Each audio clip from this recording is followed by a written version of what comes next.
Good evening, everybody. Welcome to the second session of the Classical Philosophy Reading Group. Uh, can I say Happy New Year still? Are we still in Happy New Year territory? I think so. Um, nice to see you again if you were at our first session in the autumn. Um, but nice to see you even if you weren't. And if you weren't at that first session, don't worry. If you missed that, first of all, there is a video that's available of that session, and we'll be posting that in the link to that in the chat very soon. But also, the main point is if you weren't part of that first discussion, then that isn't going to be a barrier to you taking part and enjoying this session this evening, where we're looking at the apology and the Crito.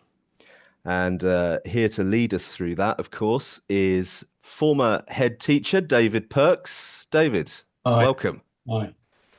And a key part of what we're trying to do here is to open up classical philosophy at the moment, Plato's works, to both newcomers or people who are well familiar with the works and would like to discuss it with other people. So you are key to this, all of you, and therefore all questions are welcome. Don't feel that you have to, know a lot about this kind of material to ask a question. Sometimes some of the more simple, straightforward questions, lead us into some of the most interesting places. So the key thing is be thinking of your questions now, rather than sort of sit there and think, oh, now is the point where I have to think of a question. As we go along, if you're thinking, oh, hang on a minute, I didn't quite follow, or what about this? Then the best thing to do is probably put your question in the chat, and we will have spaces to come to the group to ask questions, and we'll select questions from the chat and ask people to ask them. Or, of course, you'll have an opportunity to put your hand up, and we'll come to you that way.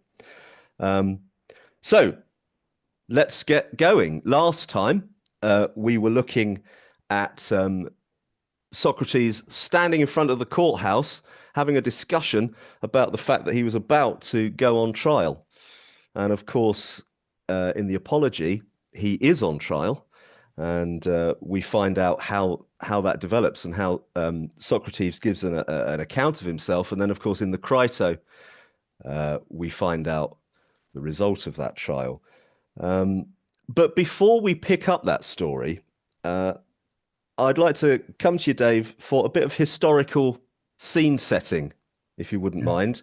What's the historical context for Socrates going on trial in the first place? Perhaps you can help us with that.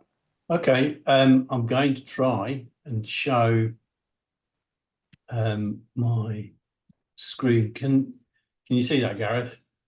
Yes, indeed. Yep, I can see that. Yep. Cool. All right. So I'm assuming that everyone can see it. So what I'm concerned about is a brief history of the timeline surrounding Socrates' trial and death in relation to the history of Athens, because I'm assuming that everybody gets this, that in ancient Greece you were talking about city-states, you weren't talking about nation-states. So Athens was the city-state and of Socrates and Plato later. And what I'm trying to give is a very quick sense of what was happening over the course of his lifetime and or afterwards. And I think and it's completely fascinating, and you can go on for a heck of a long time studying and researching this, but this is just a really, really quick skip through it. Obviously, the dates are BC, so they're a bit backwards, but we can get with that. So that's roughly speaking, what you're talking about is Athens is at war with Sparta, another city-state, which is very, very important to Socrates and more so to Plato, as we'll pick up later. And these two states were in loggerheads fighting each other for dominance over, at least a sizable part of what we now call Greece. And that war is the backdrop to a lot of things that have happened. I'm just picking out a couple. Okay, so one which I had no idea about until read it up, was that Athens led a huge attempt to invade Sicily in the city-state of Syracuse, which was an absolute and total disaster. And this was Athens as a democracy, just to put that into context as well. And the scale of the disaster is quite breathtaking in terms of what are relatively small city-states to lose, in the first instance, 5,000 soldiers and 130 ships destroyed, all of them gone. And so the stakes are high in the kind of life they led. And then this followed on, kind of like the sort of signal that it wasn't going very well. And Sparta then finally defeats Athens in a naval battle in 405, which then, and the important thing for us is then that means that Sparta installs the 30 tyrants to rule Athens. They are Athenians, but they're at the behest of Sparta. They're put in place and they get rid of the democracy and then run a pretty tyrannical and disgusting regime. They're murdering people left, right, and centre, as is echoed in the apology. But it didn't last long, and which is again another crazy, astounding thing. And then they were overthrown by the Athenians themselves, and the democracy was restored. And that's really the backdrop to the trial of Socrates. So Socrates was in Athens all through this, and you might want to try and pick out what kind of responsibility or what kind of role Socrates had in terms of that conflict, and did that conflict influence the trial? It's fairly obvious questions. So the trial was in 399 BC. I'm following that very quickly after it is the death of Socrates. And then the thing continues. This is not an unusual state of affairs. The war between Sparta, Athens, and other city-states then continues. And sort of in amongst that, Plato's Academy is founded in Athens. And that situates where we are, really.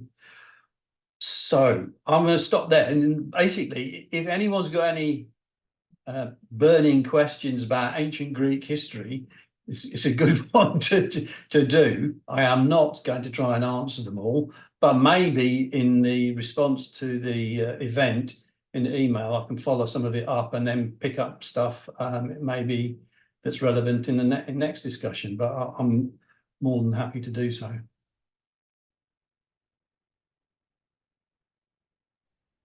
Okay, well, thanks for that, Dave. That's a really good kind of scene setter. Gives us the context of this trial that's taking place. So let's just open it out to the floor then. Does anyone have any questions sort of arising from these dates that we're looking at? Let me just see if you yes, Harley's put a note in the chat there. So if you do have a question, if you just raise your hand virtually, and I should be able to see that, and we can take some questions.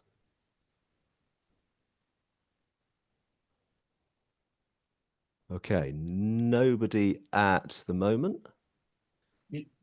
It's worth saying that I'm not particularly suggesting that you have detailed interrogation of the dates or anything like that. It's more the general sense of what life was like in Athens during the time of Socrates' trials. And remember that we are supposed to be in awe of Athenian democracy.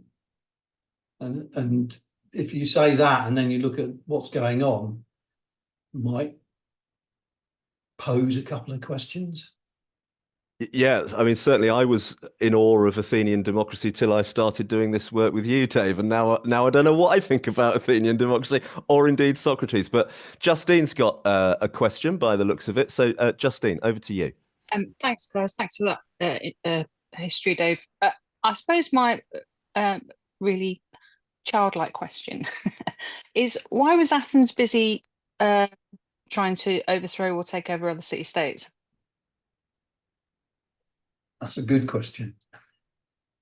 So you've got this established city-state, you've got democracy. Let's assuming everything's going okay in Athens. Why is Athens going to war with other city-states? The obvious answer is this is just what people do, but that's just never a very good answer. So is there something happening that means they feel they should or have to? I mean, I can throw in a two-penneth worth answer that would need a darn sight more work to have any sense of whether it's right or wrong. So please don't take what I'm saying as gospel in this sense. But I think if you understand the nature of a city-state, then it becomes a little bit more obvious that this is a kind of state that only survives through competition. And part of that is one way that works itself out is that you dominate your neighboring states or the region and you take their resources, literally. And that's a very crude way of understanding how the economy and political power in city-state survived. They didn't really have any choice. That's the simple answer that I will put forward. And then anyone else can throw anything else in. So, but a sort of law of the jungle, really. It's kind of eat or be eaten, isn't it? But needless to say, I mean, if other people, and there's going to be people on this call who have a great deal of knowledge about some of these subjects. So please feel free to chip in. Not necessarily a question, but you might want to amplify or even take issue with some of the points that are being made. But we've got some more questions coming in. So Teresa, I'm not quite sure. Therese, please, off you go. The history that's been put forward makes me wonder if there might have been background motivations, as it were, political motivations for the charge against Socrates, the charges, beyond those that are explicitly laid out within the dialogue. Just once, that's a very good point, and I've kind of like set it up so that you can bring that up during the discussion. Lovely. Okay. Well, we will hopefully get to that point as we begin to sort of get through the work. Mark Idden, what's your question? Hi. It's like you asked for basic questions, but this is the birth of democracy, if you like. But it certainly doesn't seem like a democracy that we would understand it today with elections. I don't want to jump ahead, but I think my question would have been towards the end of Phaedo, really, where it seems that that they were required, if you were a citizen, to be obedient to the law and the justices, and if you didn't like it, you could leave. But it was very much that the law was dictated from above, and not any kind of democracy where the rulers were accountable to the people in any way. I'm not very familiar with the birth of democracy or how we got to today, but I'm wondering whether you could say a few words of how they thought of democracy at that time. Thank you. again, a very useful point, and we'll look at that when we look at the Crito, as long as we don't run out of time. But I think the nature of what it is to be a citizen is very much at issue, and I think Socrates makes that really clear, what he thinks that might mean.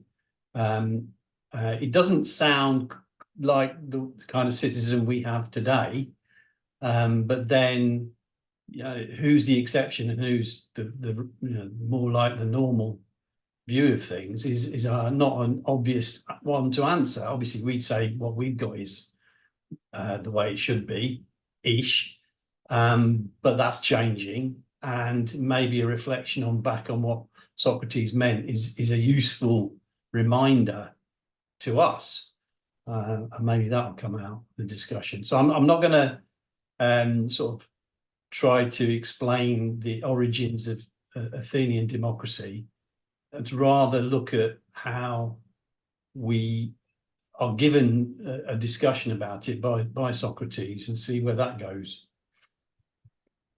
We've also got a couple of good questions that have just popped up in the chat, which I'm going to take in reverse order, because the second one from Elizabeth sort of directly follows on from that. Elizabeth, are you there? Are you able to ask your question in person?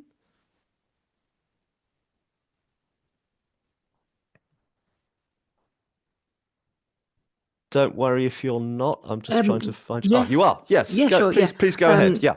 Yeah, I mean, it's great to have this background. I was really very ignorant of it.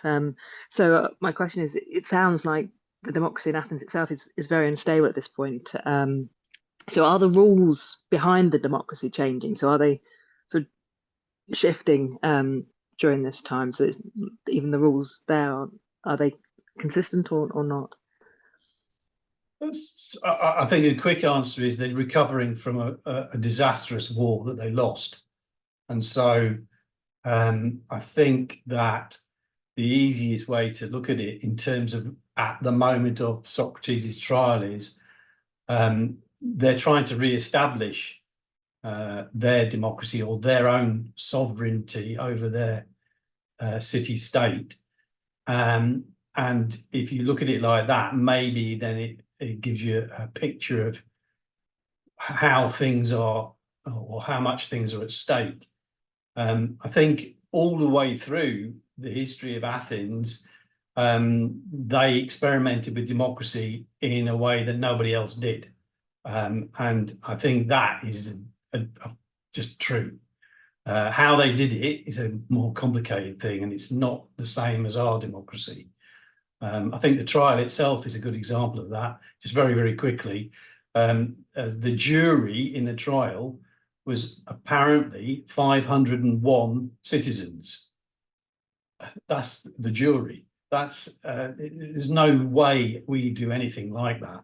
And so this was a trial that was not just a trial, it was the trial in the Athenian state, and everyone would have known about it, and to some extent had their opinions or been involved if they were a jury member. So it's different, definitely. You're muted, Gareth. Apologies. I'll one day learn to anticipate that. Just a couple of quick questions, Dave, which aren't, of course, really actually quick. We could spend all night just talking about both of them. But and don't worry, Mark Squire, I'm going to come to your question. If you want to get yourself ready to ask that question in person, that would be great. But I'm going to come to Sean's question, which is hopefully straightforward. How many years did Athenian democracy last? That's going to put you on the spot, Dave. But how many years did Athenian democracy last? It is, because I've got broken my screen sharing. But anyway, there you go. 1 second, let me just get, no, I can't do it. All right, okay, so that's the way I'd say it is that the peak of Athenian power, culturally and politically, everything is around about the time of Socrates' trial. You could argue that it was before that, at the start of the Peloponnesian War, when Pericles was in charge, which he was in charge, but it was still a democracy. So there's all sorts of questions about it. But between those periods, Pericles built the Parthenon. That gives you a clue, right? So, and I think if we're going to say, well, what about Athenian democracy in the going forward from this? Well, it all kind of grinds to a halt when Alexander the Great takes over all of the states, more or less, and defeats Sparta. So that's a wider history, and I can look at that another time. But I think we're kind of where we need to be at the minute. We absolutely are, but I did say I'd just take a nod to Mark's question, which is slightly tangential, but I think is important for this discussion, certainly. Mark, are you there? Can you ask your question in person, Mark? If you want to unmute.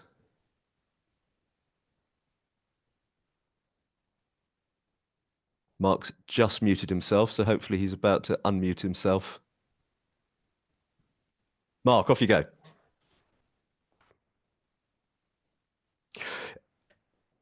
I'll tell you what, Mark, don't worry. In the interest of moving us on nice and quickly, we can't hear you at the moment. So I'm going to ask the question for you. Sorry to reverse direction here, but what is the religious context? What is the situation in relation to the gods that they're worshipping, Dave? Now, we could speak for hours about that, but can you give just a couple of sentences to give us a flavour of, what's the religious situation? Well, that is a really good question, because it obviously comes up more in the sense of the accusation against Socrates. But the gods of the ancient Greeks are not our God. That's a fairly easy starting point. And if you want to know more, I suggest there's I've just got Homer's Iliad and Odyssey, and I'm going to be reading them. But so there's an awful lot that we can sort of do to try to get that background. But they were generally pretty religious in the sense of believing in gods, not a god. How that plays out is a different matter. And in this question, well, let's see where we go with it. Yes, indeed. Let's plow on then into the apology. Okay, so as I said before, in Euthyphro, the first dialogue we looked at last time, there was Socrates discussing the trial that he was about to take part in. And now we get Socrates' defense of himself. Dave, perhaps we could sort of start this by, let's clear up, what is Socrates actually accused of? What's he done wrong? And more importantly, is there any basis? Is this a legitimate accusation, or is it a bit of a trumped up trial? The two distinct parts of that, so I'll do a little bit on it. The accusation put forward by one of the three that brought the charges against him, Meletus, is basically that he's corrupting the youth of Athens, which needs a little bit of thinking about. And secondly, that he's not acknowledging the gods of the state and possibly inventing divinities of his own. And so he's undermining the authority of the state in that respect. Although they don't say it quite like that, they just say the accusation as put. And I think, it depends what you mean, right? So does he interact with the youth of Athens? Yes, definitely. And he admits it. But what he says about what he does is that he's not telling them anything. He's not teaching them. And so that's worth unpicking. And then the accusation about the gods, well, I think there's a passage in there where he interrogates Meletus that's worth responding to. is it the case that he is irreligious or an atheist, which is partly the claim, which would be quite, you know, a damning indictment of someone in Athenian democracy. So there's that to unpick. But does it matter? And then the second part, very briefly, that you said is, you know, yeah, but is Socrates innocent in effect, right? And I think that, you know, people can pick this up if they can, or we can look at it. But, you know, Socrates was there in Athens during the reign of the 30 tyrants, and mud has stuck a little bit, right? And so does he get out of that? Does he unpick that from him? So that's one thing. But then there's a different point, is that, as he says himself, so he's not really worried about the three bringing the accusations. It's everybody else that hates him, that he's examined over the course of his life and told them that they think they know something and they just don't. And so he knows he's a pain to a lot of very important people in Athens, and that's what he worries about. And because it's, you know, it's everybody else that hates him, that sort of sense he puts across, does that mean he's an enemy of Athenian democracy? I mean, one of the things I really struck me, I'm sure it must have struck other people, was this idea that comes across about the rule by the experts. You know, he's talking about how only people that know about things are sort of qualified to speak on them. And I'm not sure how I feel about that when it comes to this idea of democracy. And he does seem to have quite a dim view of, you know, the crowd, the mass, perhaps the mob. I don't think I saw that word in my translation. But is he an enemy of the voice of the people? I can't resist just adding one sort of sentence on that, and I think this is really, really important. There's a trap here, is that if we try to understand Socrates or Plato's writings in a political way that you might say, you know, I know a few people here who have definitely dabbled with politics in their time, right? Then I think you might miss something, because this is not really doing that. And Plato himself makes that point. I'm not a politician. He's doing philosophy. So there's an open question that is going to go on and on throughout these sessions. Is there a distinction between philosophy and politics or anything else? Is it a separate endeavor? And does it have worth in its own terms?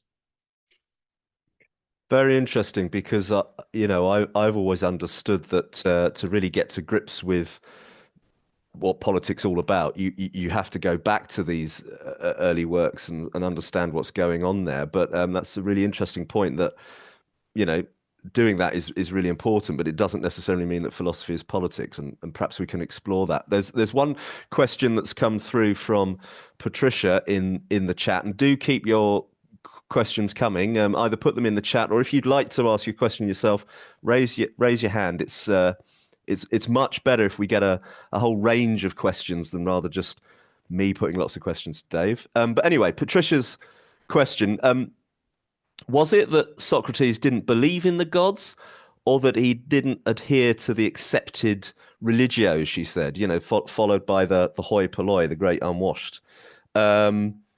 I was thinking back to Euthyphro, where, given how much he sort of lays into following what the gods tell us to do, I was quite anticipating Socrates here saying, yeah, fair enough. You know, I am a bit of an atheist, actually. He's clearly not. He talks about God a lot in both works. So, again, Patricia's question there, was it that he's just not adhering to accepted views of what the gods are supposed to be? So, I mean, I think if you take the interrogation of Meletus in the Apology, he's basically saying, well, what are you calling me? Are you calling me an atheist? You say I don't believe in the gods, but then you say I invent my own gods, and they might be, as he calls them, demigods or lesser gods, which would mean that they were, and this is the Greek sort of tradition of religion, is that they would be born from major gods. And so they can't be born from them if they don't exist. So do I believe in them or do I not? So he completely undoes him on that one. So I think, and then the charge, the other charge about it is that, he tries to make the lesser argument better, which is the kind of sophist attempt to call Socrates a sophist, and he's just basically arguing anything just to win over people to his side. And I think that, again, is something that doesn't stand water, because he says about the depiction of him in the clouds. It's just made up. It doesn't add up to it. What he does is what we begin to say is he interrogates people who claim they are wise in order to find out if they really are, because he's doing the work of the Oracle of Delphi to see if he really is wise himself. And I think that's definitely worth working through.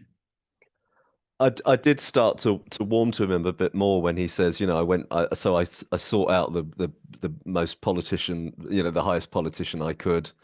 Turned out he wasn't actually that wise, and so I went to find the wisest teacher I could. Oh, he wasn't that wise. I thought, yeah, I'm glad I'm not the only one that does that. But I wonder if anyone else had that experience. But of course, they make a bit of an issue of the fact he doesn't take public office. Why does Socrates refuse to take public office and become one of these politicians? I think that's a really, really important point in trying to understand what Plato's saying Socrates was. What was he doing? He says that when he did take office briefly, he was put in a position where he was basically supposed to sentence people to death. And in one case, literally drag someone into the building of the 30 tyrants and murder them. And he refused. And so what he said was, if you are going to go into politics and stand up for what is right and just, you're going to perish.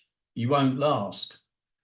And I think maybe you might say, well, yeah, but that's in ancient Greece. It's a bit more brutal and all the rest of it.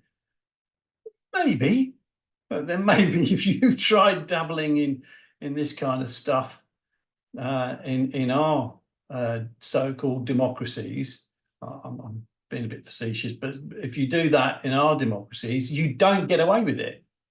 You don't get away with it. If you're on the wrong side of history, you're going to get clobbered.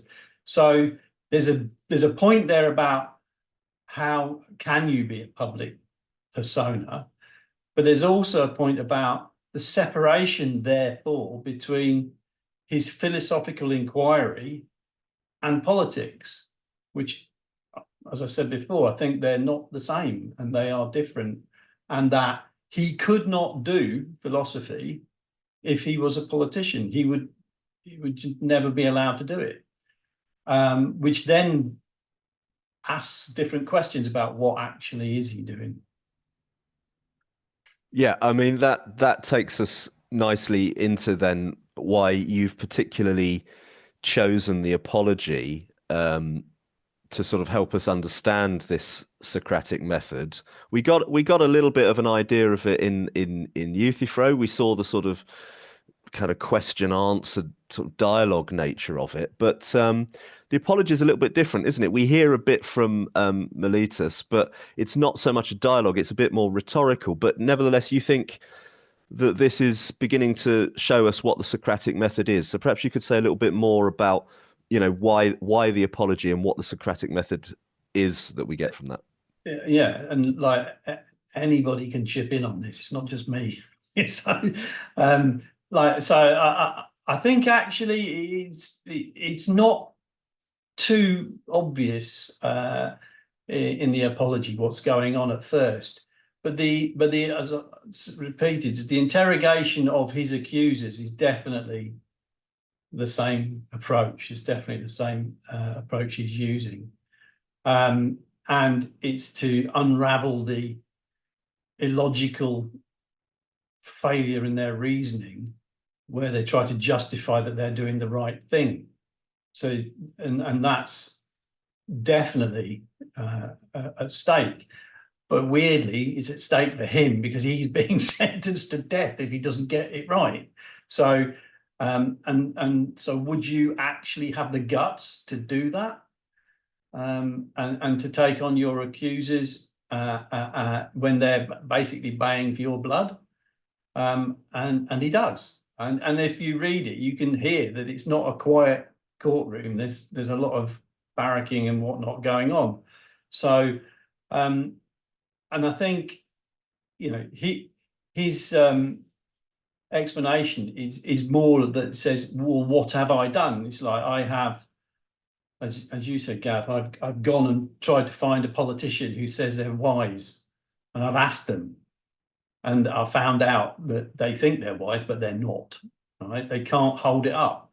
In terms of the other people, he says he goes to an artisan and a poet, and the poet's quite funny because he's saying basically that a poet, they've written their greatest work, so he goes to them to get them to explain it, and they can't tell them anything about it.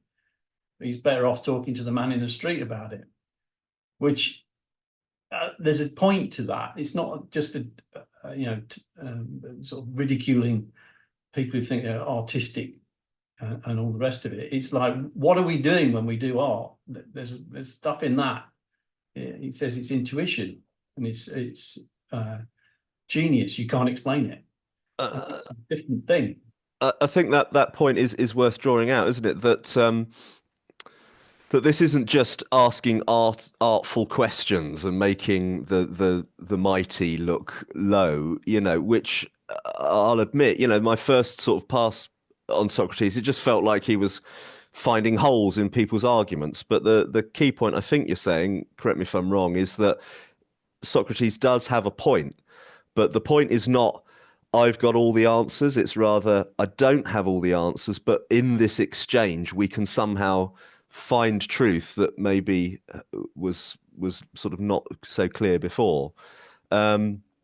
I'm going to just turn to this comment from Mark again in the chat. A really good comment. I think Mark did himself down before when he was saying, you know, it's a fairly simple question, because he's clearly thought about this stuff a lot, which is fantastic. He says, Euthyphro suggests that piety is whatever pleases the gods. That's what we were looking at last time. But Socrates points out that the gods have disputes among themselves. They're just like people. They fall out. This undermines the idea of any coherence of what mispleasing the gods, and therefore what good and evil, or indeed what God and evil, which was a misprint, but a mistype. But I think actually there's a point there. You know, it sort of opens a question of what you actually mean by what a god is if it's not really clear. So I'm just checking with you that Mark's sort of on the right lines with that, we think, with his understanding of what came out of Euthyphro and the idea of the gods. Yeah, again, anyone else can chip in, but I'm not so convinced it's just about, you know, the gods. Piety is about whatever the gods are, believing in them, worshipping them, and so on. You know, when you read the Apology and the Crito, it's definitely, you know, he's being accused, Socrates is being accused of being impious. But at one stage, he then says, yes, but, you know, there's different levels of this. There's like, you know, your reverence and devotion to your family, your father, your mother, that's pious, right? So It's a wider kind of sort of expression of your ability to sort of see something worthwhile in things that aren't yourself. And so I think it's probably not very expressed very well, but I think it's not just literally the gods, or as we would say, a god. It's wider than that. And actually that has a massive implication, because what he's really saying is, what is it to be moral, to be good? Which I do agree with. And the idea, therefore, is that the subject of Socrates' inquiry is the nature of virtue. And I think that we can go with. And that comes out, you know, sort of like, so it's, you know, towards the, I might as well say it now, towards the end of the Apology, after he's been sentenced, or the verdict of guilty has been given, he says, well, yeah, but, you know, I'm not going to change my life just because you want me to. I'm not going to deny everything I believe, deny that the kind of life I lead. I'm not just going to stay alive. I'm going to have to live a good life.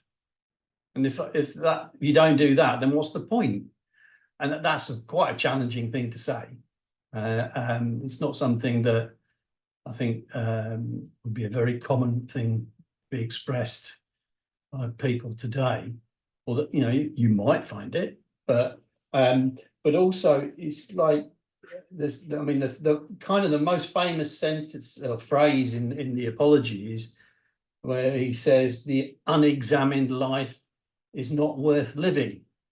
It really would be worth trying to unpick what he's getting at with that.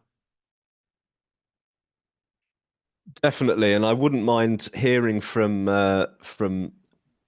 people about what they think the unexamined life is. Speaking as a school teacher, I think every life should have a few exams in it, but I'm pretty sure that's not exactly what Socrates meant. Just some interesting sort of comments coming out. You know, the idea that Patricia's introducing here, that it's the gods as determined or accepted by the state, you know, kind of state version of religion, perhaps we could say. And Fiona is asking, does impious in this context mean undermining the city-state in the eyes of the accusers? You know, is it impious to sort of hack at the roots of it, which again we'll no doubt get onto when we look at Crito as well. Mark's got a question but can't get his mic to work. So Harley, I did say I'd take a question from you. So we'll take that first, and then I'll come to Mark's question as well. Harley, what was yours? Yeah, on this public, you know, this thing about Socrates avoiding politics. You know, he says he can't do politics, can't be a public figure because would be too dangerous for him. So that's why he carries on doing the street philosophy instead. But, you know, let's face it, that doesn't go very well for him either. So I'm not really convinced by that argument. I do really like reading Socrates. You know, it's good hearing him take down all these people very cleverly and niftily. But, you know, on the other hand, it is very easy to criticize from the sidelines. So was the real reason that he avoided politics just because he was trying not to, you know, put himself on the line and make a difficult decision? Was he a decision avoider? I think it's a bit harsh. Mind you, there's someone else who wants to chip in. So, Gareth, you're muted, Gareth. I'm sorry, host fail. Mark, I will come to your question, but I was just going to check. Rebecca, you've raised your hand there. Is that because you want to directly reply to that point?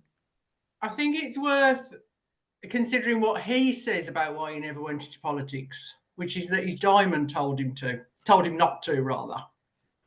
And I was a classicist once upon a time, and the Apology was one of my A-level texts. And I can remember the unexamined life is not worth living in Greek. And I can remember, what do I deserve to suffer or to pay because I have not led my life in silence? And those are both splendid. But I was always of the view that he had it coming, basically. And having reread the Apology, I think 35 years on, that is still my view. He, in terms of the believing in strange new gods, what's this daimon? That's always sounded to me like that was a strange new god. So on that charge, he's guilty. On corrupting the youth, I think it is worth remembering there was a war on, and there is a time and a place for getting all your young men to question everything from the foundation up. But whilst you're trying to fight a war, is maybe, you know, not the time to be doing it. And he's determined to die. He's determined to be martyred. He is the one who, when there's the clearly, if I remember this rightly, he has the option of proposing another penalty. Yeah. And it's obvious that they're expecting him to say something more reasonable. And his counter offer to the death penalty is, I think I should be maintained at public expense for the rest of my natural life because I'm such a great benefactor, which is taking the piss, really. So in some ways, you know, it was tremendously formative. I was very lucky, very privileged, you know, to read that at such a young age. Yeah, he's a great guy, but he's bloody annoying and he's guilty. He's guilty.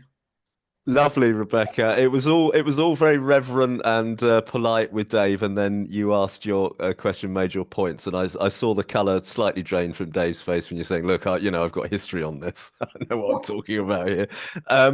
But just to explain to people who may not, be aware of what we're talking about with this daimon idea, because certainly it wasn't in the translation I read, which I think was the one Dave recommended, but as I understand it, and Rebecca, Dave, whoever, please correct me if I'm wrong, but that this is the voice that Socrates hears in his head, that all it ever really says is no. It never tells him to do something sort of proactive, but it sometimes, it crops up whenever he does something that he shouldn't do.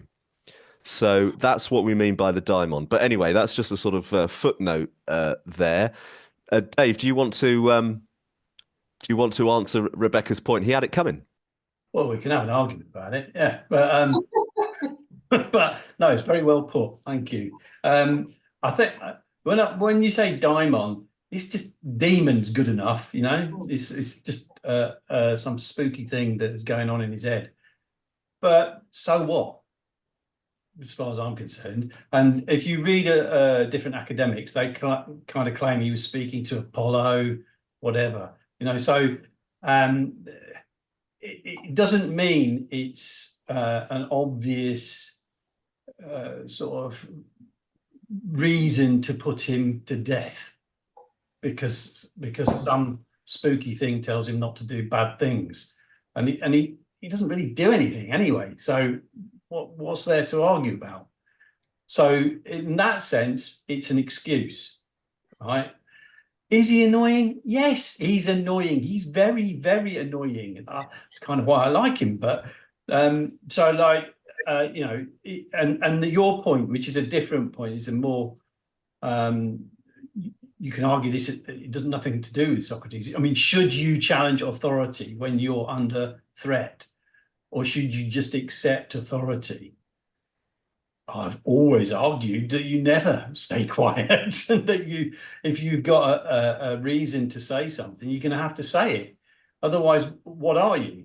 You don't exist, right? So the argument that you censor and silence people is a different thing altogether.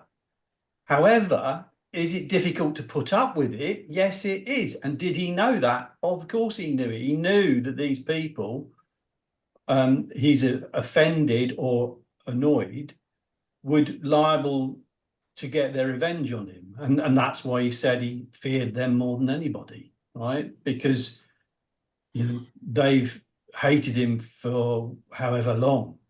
So it's not about the youth. The youth is different, right? That's he makes a very good play of Meletus not even caring an iota about the education of the youth. He's just saying it because it sounds like he's twisting people to his will. But then, as he says, and very clearly, I don't teach them anything, which is quite a thing to say. If you went into a school these days and asked the teacher who's doing PSHE, do you get them to criticize or do you teach them something? They teach them something. They teach them what they think they should know. We can argue that somewhere else, but this is Socrates saying, no, I just get them to question. What's wrong with that? You can't be executed for getting people to question, can you? Oh, okay, I'm still on. Yeah, please come back. Yeah, I think you're being slightly dismissive of the spooky voice in his head that tells him not to do things. I mean, if we think about somebody whose influence over young men causes disquiet nowadays, I immediately think of either Jordan Peterson or Andrew Tate. And if you were to throw into the mix of the various discussions that go on around either of them, that they would occasionally drop in, oh, and by the way, I hear a voice in my head that tells me when I'm going to do something wrong. I think that would cause even more disquiet than they do now. Do you not think it's fair to say? Well, Andrew Tate doesn't have that voice. I think we can agree on that. Jordan Peterson, he's better off with a demon. He's very clear on his belief in God. But, to us today, to say you believe in God is almost like Socrates saying his thing, because very few people on the kind of sort of discussions that you come across say that openly, right? So I think it's fairly similar, right? But I still think it's nowhere near enough to accuse someone of listening to voices in their head that tell them not to do things and then say they must die. That's a different level of it. But there you go. I agree. No, I agree that saying therefore we got to kill you, that is a leap. He is saying something that I am not aware of any other contemporary Athenian saying. Unlike I believe in God, which is fairly standard. I mean, I know Jordan Peterson, wants to put a very strange and idiosyncratic spin upon it. But the thing with the demon or daimon, that's kind of unique to Socrates. I believe. I just want to cut in. Thank you for that, Rebecca. It was absolutely fantastic to see Dave sort of, put on the back foot, if I can put it that way. He won't agree with me on that point. But Fiona brings an interesting thing here. The daimon, demon, whatever, voice in the head. Is that not just moral compass? Even can we call it conscience? Conscience is often doesn't necessarily say do this, but it definitely kicks in when you cross a line of some kind and says no, that's not the right thing to do. I know they're not exactly the same, but maybe it's not such a controversial idea when we think of it as conscience, for example. I just want to pop back to Mark Squire's point, because I think this is going to lead us nicely into the next part of the discussion, because we do need to move on really onto the Crito. We could obviously talk about the apology all evening, but Mark is saying, given Socrates' approach to citizenship in the Crito, which we're about to look at, but in other words, and I hope I'm not sort of putting a spoiler in here, Dave, but adhering to the expectations that the state has of what a good citizen is.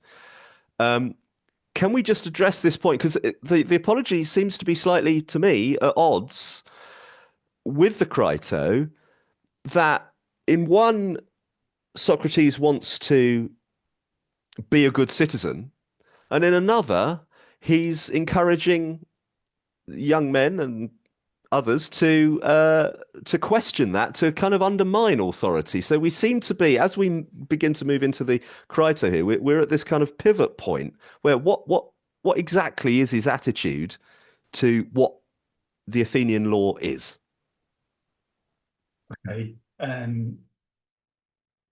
So I think the citizen thing, I think is really, again, you're dealing with the idea of am I living a good life? What we suppose call ethics and morality. And that's the basis upon which he sets out to do everything he does. That's the argument he has with Crito, is saying, is it right for me to escape?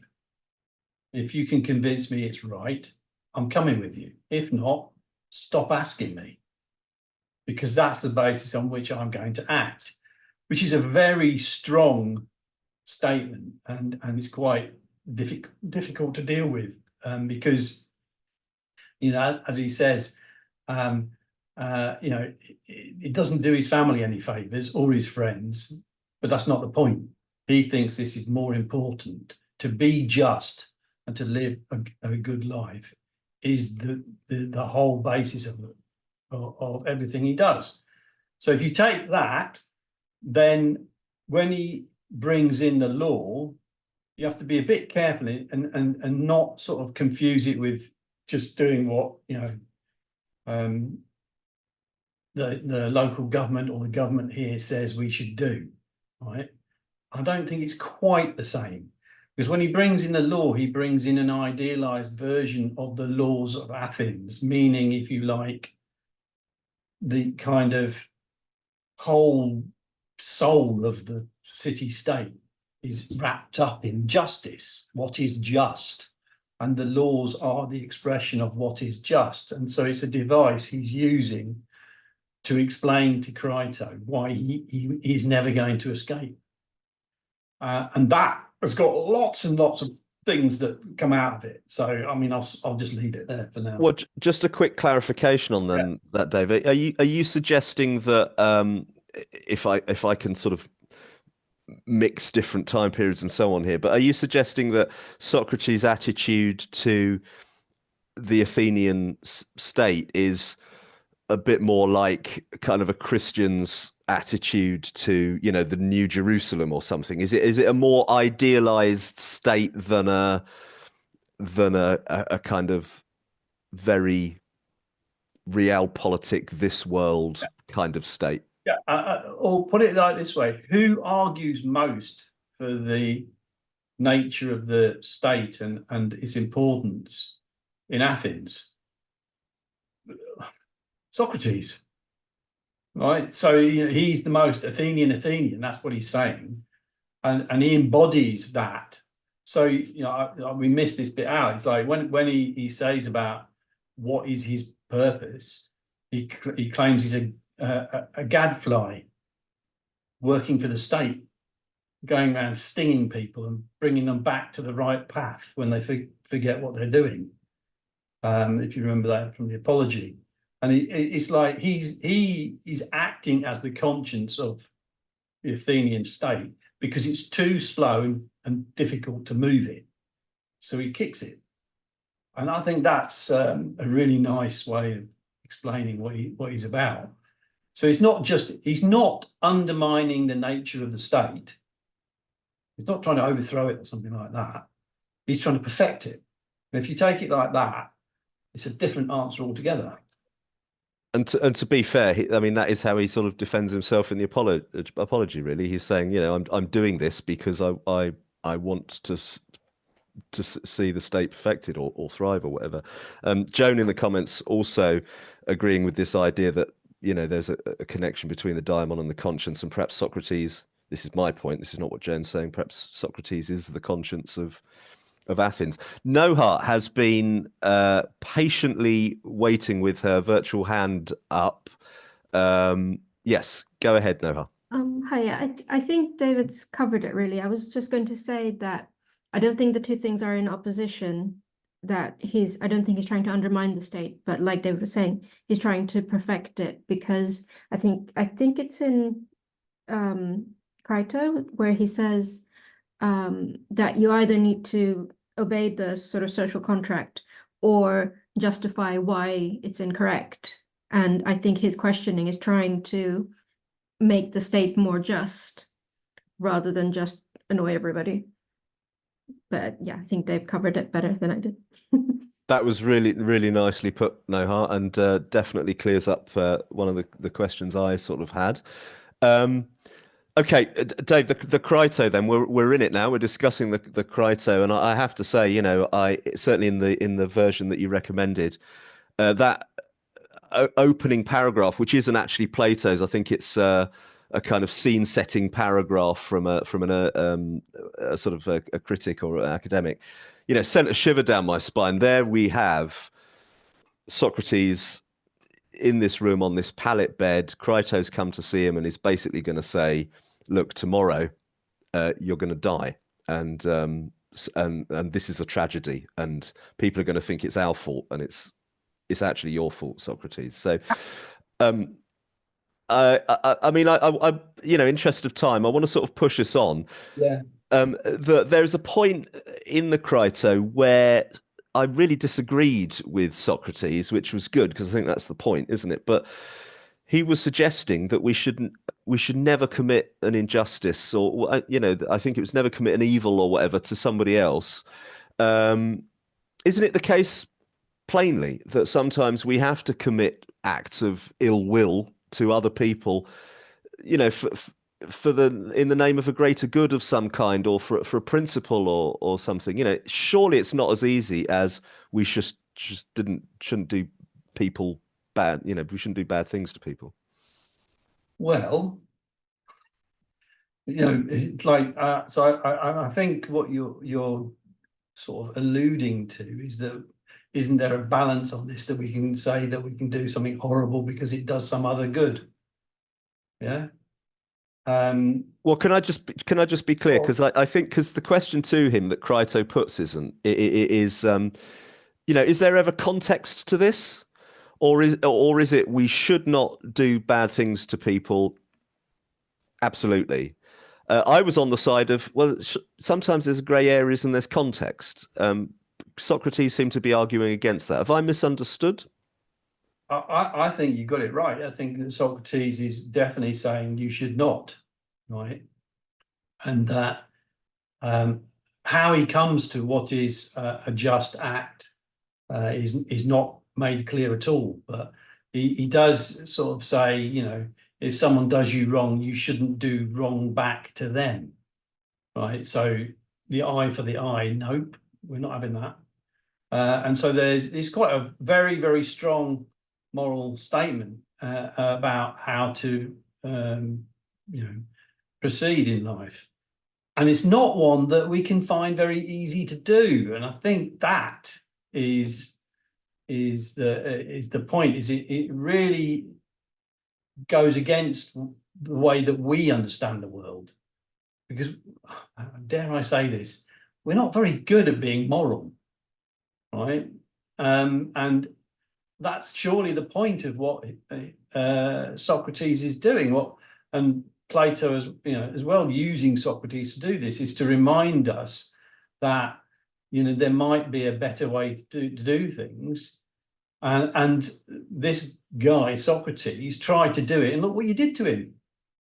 I shouldn't throw that bit in yet, but you know, so but yeah, I think he really is calling out, you know, the way that people behave that's not just, and that's a very strong thing. And the whole thing is like, you know, he could escape, he could be free, he could get his family out, they could go and live somewhere else in another city state and survive, maybe not the way he is now, but he chooses to say no. And that really is a challenge. Because that's like saying you give up everything for your principles, which is literally what he's doing. And, you know, even if it hurts your family, friends, and everybody else. So I think it's a massive challenge. Like, I'm not surprised you found it difficult, because it is. Yeah, I'm gonna just jump to a point that Patricia has raised in the chat. you know, if a piece of legislation laid down by this glorious Athenian state is a bad piece of legislation, you know, what do we do if the law is bad? Should we conform to that? And also a slightly sort of parallel question, but this is I think some other people have brought this up. You know, we're talking about a time of war where you have to go out and kill people. Surely that just is completely at odds with the case that Socrates is eloquently making here, but nevertheless, surely it's just not that simple. Well, that's interesting because he doesn't say that. He says you should go out and kill people if you're fighting for your city state, right? It's a different set of views. I mean, it's like we've had this discussion, you know, the world's changed, right? The idea that Europe's forever at peace is going, right? The idea that we might one day end up in a situation where we have to fight has been muted in several different ways. We don't like it. It's not part of us, but you know, history doesn't really care about that. It might put us in that position where you could be saying that Europe is in real trouble, without making things up. You know, the Russians decide to invade Finland or something, all hell breaks loose. There's a national call-up. For us, that would be appalling because we've never faced it. You know, the last generation to go to war in this country are nearly all gone. Okay, that's not the case in Athens. It was normal to go to war. It was part of what you as a citizen would do, and a lot of people would die and so on. But they came back; they were heroes, and all the rest of it. So it's different. We're not used to it. So I think it's us that's the problem, not him. Okay, and Sean has put his finger on in the chat. Sean Hadnett has put his finger on an antagonism, let's call it, in this that I want to push you on here because you seem to be talking about politics now, and clearly we're at this dichotomy, as Sean calls it, between philosophy and politics. Are we talking about living a good life, your personal conduct, or are we talking about what we need to do to defend what we view as the perfect state? Just hold that for a minute because Therese has had her hand up for a little while there, so we'll come to you, Therese, for your question. I hope he did improve the quality of justice in Athens with his death, because I must admit I wasn't entirely persuaded by his arguments. And, you know, I don't know how much we should do this, but some of the time I was just automatically thinking about questions in our time and thinking of parallels, whilst at the same time being very conscious that, in a sense, this is very dated and located to its time and place. So, for instance, when young people in Iran act in ways that they know is very risky and could well lead to their execution, it's tragic. It's absolutely tragic. But one can also understand why they're doing it, to push the boundaries of freedom collectively. And, you know, I'm wondering what Socrates could achieve beyond being a martyr. And it seemed to me there were quite a number of holes and inconsistencies in his arguments.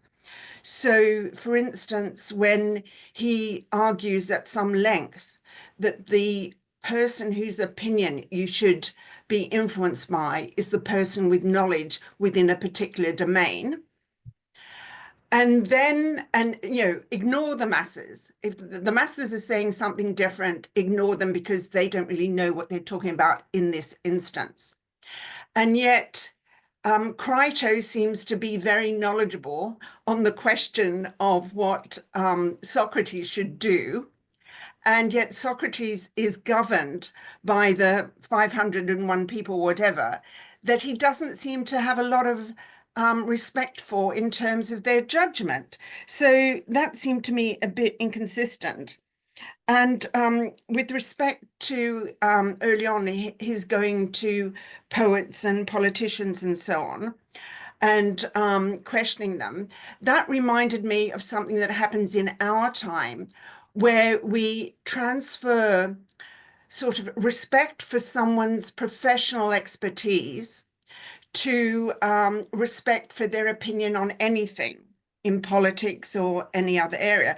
That seemed to me still very relevant, as you know, perhaps in a way that all he was trying to do was point out, even if they are very good in a particular domain, perhaps we shouldn't consider them wise more generally. And, you know, I was perturbed, given that his life was at stake, that he didn't seem to consider, I think someone has mentioned, the question of the justice of the laws, and also, as well as the inherent justice of the law, the questions of just application, power, and so on.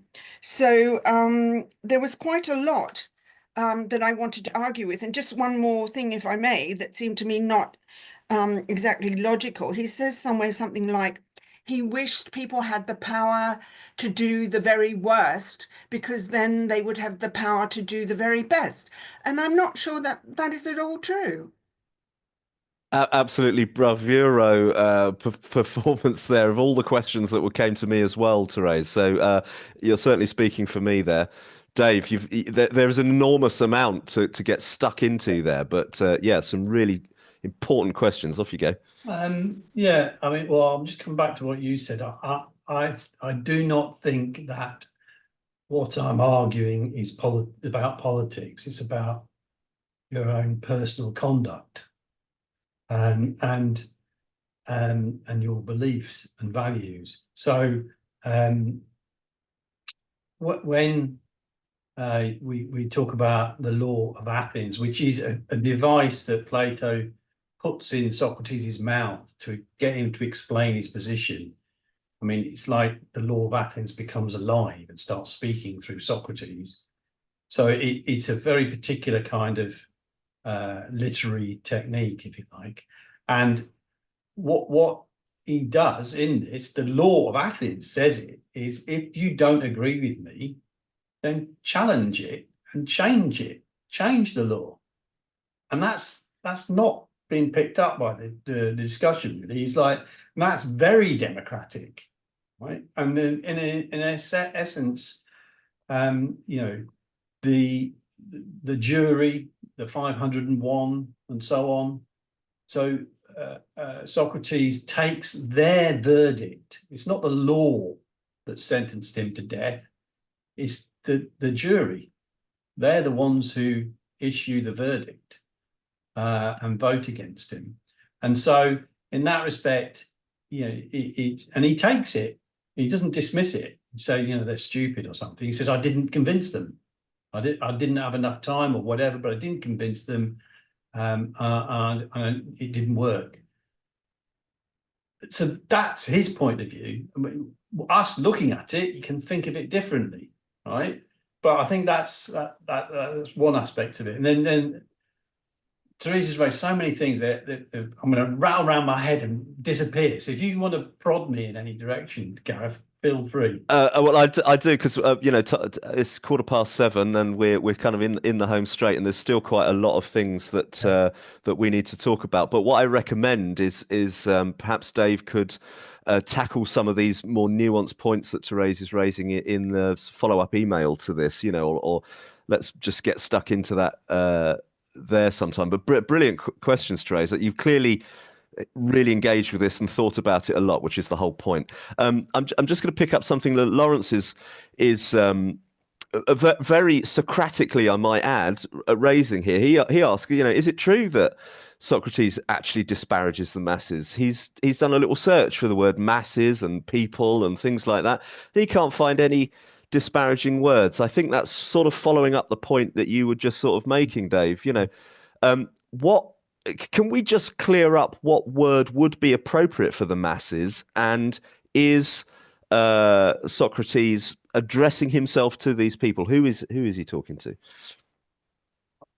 I just think he uses the word people. I don't really think he uses any other collective term, but or citizens maybe, but I'm not even sure he uses that. So you know, I don't think he's against the people of Athens. That's not what we're about. Yes, he definitely has questions about Athenian democracy and whether it's the best form of government, but that's really for a later discussion. There's a very famous dialogue about that, and I think it's more the case is that these were written by Plato, maybe, don't know, 10 years after the trial and the death of Socrates. And he wasn't the only person to write about them. So Xenophon is the other one that still exists and you can get a copy of, and it has a slightly different take on events. But this event was monumental in terms of the way that Athenians saw themselves, and everybody else saw Athenians. Right? It's like you can imagine the situation. What the hell have you done? You've just killed Socrates. And if you don't think that's right, well, we're still talking about it. So it's not gone away, and it's the single most important founding moment of Western philosophy, is that the Athenians and their democracy executed Socrates. And I think just to say it's a time of war is a bit of a trying to get off the hook, right? It doesn't really matter, right? You know, as Socrates himself says, you know, I'm a 70-year-old guy. I'm not going to last much longer. You know, why are you doing this? You don't have to. And I think if you say it like that, it's a slightly different thing. Okay, Dave. I'm going to have to push us on because otherwise we're going to run out of time. So Rebecca's got her hand up. Rebecca, if you could make your question or point fairly brief, because I do want to tackle a really big issue that's at the end of Crito. Go ahead. Yeah, it was just a reply to where does he ever criticise the masses? I mean, it's going to depend on the translation, but quite early on in the Crito, in the translation I've got, he says, "But why, my dear Crito, should we care so much for the opinion of the many? For the most worthy men whom we ought rather to regard will think that matters have transpired as they really have." So he's drawing a distinction there between the many on one hand and the wise, or, you know, the best or the most worthy on the other. But it's going to depend on if you're looking for the word masses, it's going to depend on the translation. Thank you very much. And there's other people chipping in with plebeians. Page 81 in the Penguin version says most people, Noah says, so I think that's the bit you're referring to. And of course, Patricia raises a very important point that the multitude or whoever would not necessarily have been Athenian citizens. You know, if you're a slave or whatever, you're there, but you're not a citizen, as I understand it. Look, before we run out of time, Dave, it's really important to answer this question about suicide.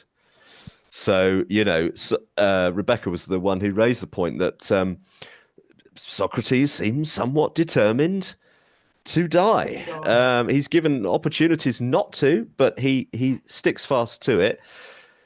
Isn't he agreeing to suicide? And what's worse, isn't he agreeing to the notion of state-sanctioned suicide in some, or state-ordered suicide? What's your view on that? Well, you're wrong, but there you go. So, like, I think the point is that is a challenge is that he accepts the verdict and he doesn't try to escape, right? And that's what drives people a bit dotty, because that's, you know, if that was you in that position, what would you do? It calls to mind. But the point I think is, and Plato's basically saying, well, this guy is not only good, he's extremely good, and you aren't going to live up to it. And look what he did. And the brutal fact is, they didn't have to kill him, but they did, and they killed him. And so it's not suicide at all on any level, because they acted it out. Now, Plato's written this in a way, and sort of like the Crito is toying with you, saying, look, why is he doing this? He doesn't have to do it.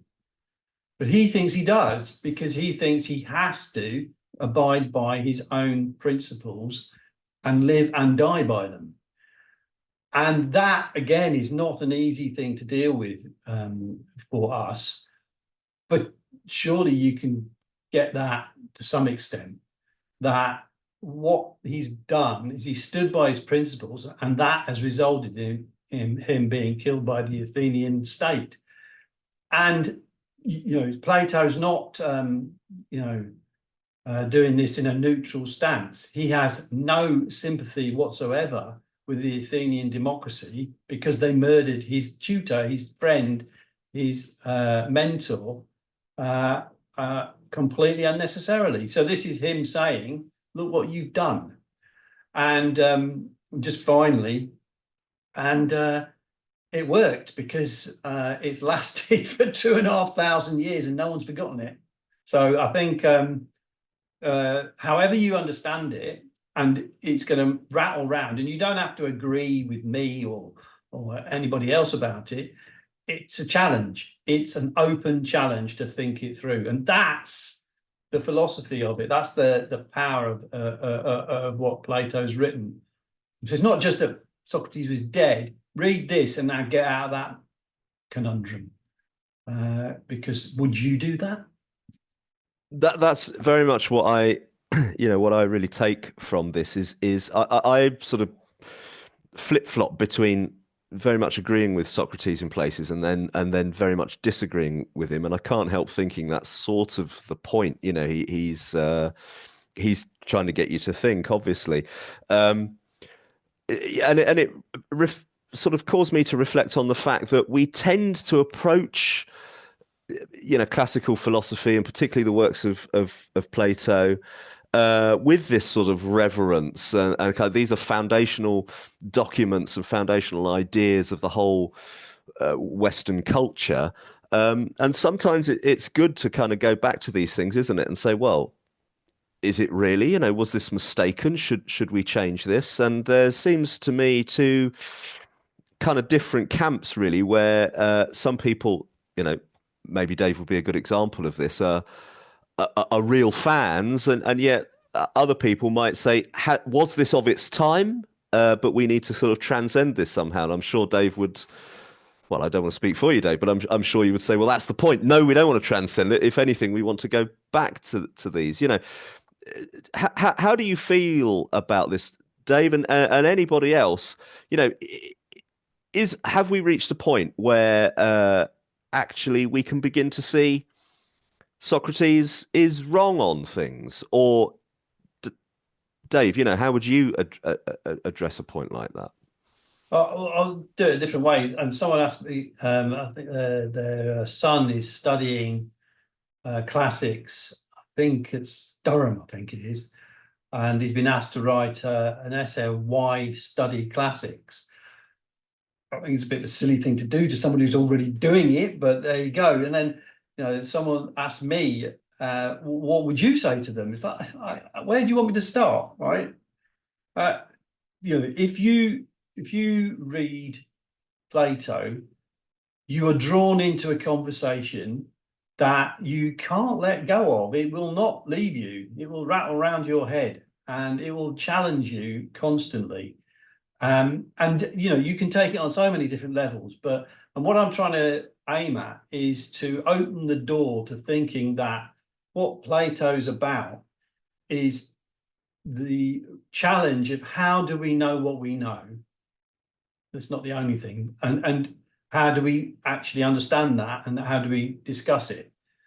And that's where I want to go, I'm just kind of plugging my own thing here, like next time, is to look at what is commonly known as epistemology, which is, you know, something that people talk about and think, oh, you can't be serious, not talking about that. Yeah, well, we are, because what we're talking about is how do we know what we know? Knowledge. What is it? How do we know it? And these questions, which have obviously been around since anybody discussed them, haven't necessarily got answers, but we can at least attempt to try and work out what there are limits to our understanding on that. And so what Socrates is doing here is testing our ethical knowledge, our ethical understanding of how our conduct is, and it's provoked a reaction, which is good, because we need that. Definitely provoked a reaction, and I couldn't agree more that we definitely need that. It's fascinating. We could keep going. We're almost out of time, but a couple of things to draw your attention to. First of all, Harley's just put in the chat there a link to the Substack that Dave wrote for our first meeting, which was what can Socrates teach us? And I think that's a really, really good piece if you haven't read it, or even if you have, just to go back and you know, help you sort of sift through these ideas. Dave, it's been great of you to, you know, have a go at this, because you'd be the first to admit you're not a professor of classical philosophy or anything like that. You know, you are someone who's just engaged with this, you know, as a thinking person, and you've obviously had a long time reading this, but it's not necessarily you're presenting yourself as a great expert on this. So thanks very much for facing some really tricky questions, I thought, this evening. I definitely sat here thinking, I'm glad I don't have to answer that one. I just before we wrap up, I just want to check if anyone's got any sort of very final, very quick questions. Literally, you know, a sort of very short, punchy question. If anyone's got a burning issue that they haven't yet asked, please raise your hand at this moment. Mark has come in with a very long question there. I think we might sort of try and get to some of these in the email when we can sort through the chat. I totally agree with you, Patricia. It has been fascinating. So, if there are no particularly short sort of final questions, I did see one. Was Socrates a Stoic? I don't know if you can answer that one, just pretty much yes or no, Dave, or maybe I don't know. The Stoics come a bit later, but he's on the way there. I think the influence of Plato rings right through history. So, you know, you'll pick it up, that you'll recognize it. But the Stoics are a particular thing. Along with the skeptics, I really like the skeptics. Diogenes the skeptic, he lived in a vase. I might start calling you Diogenes from now on, then, Dave. Yeah, going to remind everyone of that Whitehead quote. You know, all philosophy is a footnote to Plato. I'm not saying that's correct, but certainly that's a view. Mark, can you get your mic to work and answer? Ask your question very briefly. I can't remember if Mark is the one whose mic doesn't work or not, but yeah. Okay, well, Mark, maybe you can drop that in the chat. Otherwise, I just want to point out this is not an Academy of Ideas event, but our friends at the Academy of Ideas have given us a lot of support and have publicised this event for us. And Harley's, I think, going to just drop the Academy of Ideas website in the chat there. Do check it out if you're not familiar, even if you are. Lots of events, this kind of level of discussion and thought all through the year. Many things coming up. Do check that out. Just again, our great thanks to you, Dave. It's been a great evening. Can you tell us when the next session is going to be and what we're going to look at? Well, I'm aiming at the third Sunday in March, so it gives us a bit of time. And I want to look at two more dialogues. The last one in the book, that if people have got it, the Phaedo, and a new one that's not in the book called the Meno, M-E-N-O. And they together bring out a couple of really important ideas from Plato, actually. There's definitely associated with his philosophy, not just Socrates. And they'll allow us to challenge ourselves and look at this idea of knowledge and what is it and how do we understand it. Fantastic. Thank you. I just want to check. I make the third Sunday in March the 16th of March, but I wondered if we actually meant the 23rd of March. But while Dave just checks his diary, I'm going to say make sure that you are signed up for the emails on this, and if you don't have those emails, drop a note in the chat now, and Harley and myself will make sure that they do come to you. In the meantime, thanks very much. I think we've overrun by perhaps a minute. It's been worth it. Dave, any word on that date? Are we talking about the 23rd of March? I think we'll go with the 23rd. Sorry. That's fine. We will clarify that in the email. Anyway, if you could unmute and give Dave just a little bit of applause. I think he's worked really hard on this and very gratefully received. Rebecca's desperate to... Oh, no, she's clapping. She's not asking questions. That's good. Excellent. Thank you. Thanks, Dave. Thanks very much. Thank you. Thank you all for coming, and we'll see you in March. Cheers. Thank you. Thanks. Thank you.